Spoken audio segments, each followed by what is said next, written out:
ते एखाद्या ध्रुवताऱ्याप्रमाणे आहे, ते अढळ आहे.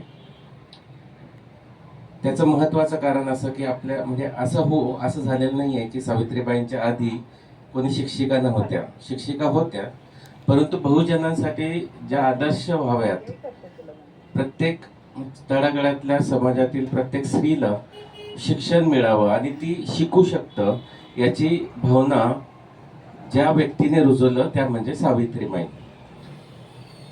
सावित्रीमाईंच्या कार्याबद्दल सर्वांना कल्पना आहेच.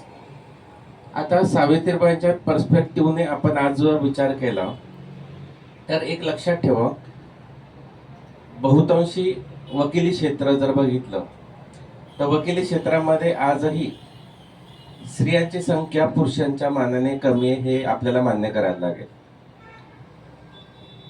आता मगाशी मी एक मूवीचं टायटल शोधत होतो. 6888 नावाची मूवी आहे, हॉलिवूड मूवी आहे.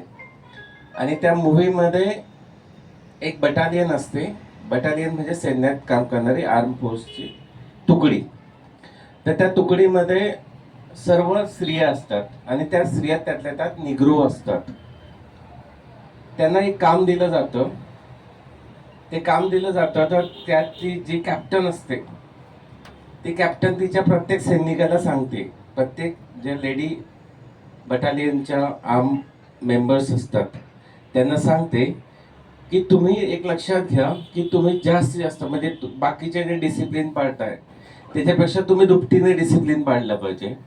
बाकीचे जे काम करताय त्याच्यापेक्षा तुम्ही दुपटीने काम केलं पाहिजे. त्याचं कारण असं की तुम्हाला सर्वात पहिले तुम्ही स्त्री आहात आणि दुसरं त्यातल्या त्यात तुम्ही निग्रो आहात आणि त्यामुळे तुमचं स्थान जे आहे ते काही खूप उच्च नाहीये. आणि हे जे लोक आहेत म्हणजे त्यातल्या त्यात तिथे गोरे जे होते, ह्या गोरे लोकांनी जे आपल्याला काम दिलंय ते काम जे आहे ते पहिला मुद्दा त्यांनी यासाठी नाही दिलं की ते कठीण आहे. ते यासाठी दिलंय की they don't believe that we can do it. म्हणजे आपण ते करू शकत नाहीये ही भावना त्यांच्यामध्ये आहे आणि म्हणूनच त्यांनी आपल्याला हे काम दिलंय. तर ह्या उलट बघा, म्हणजे आपली लॉ फर्म वी बिलीव्ह की तुम्ही हे करू शकतात.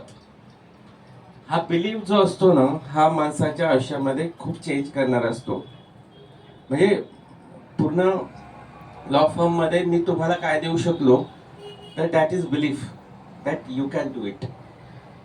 तू पण करू शकते, काल आलेली मुलगी पण करू शकते, इथं वर्षानुवर्ष असलेले लोक पण ते करू शकतात. जर ते करू शकतात तर तू पण करू शकते.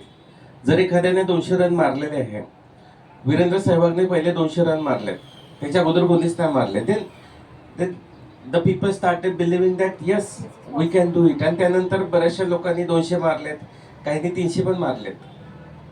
तर मेन काय आहे की तो स्टार्टिंग पॉइंट जो असतो ना तो महत्वाचा आहे. आता बघा, ही झाली बिलीव्हची व्याख्या, म्हणजे आय बिलीव्ह यू. ओके.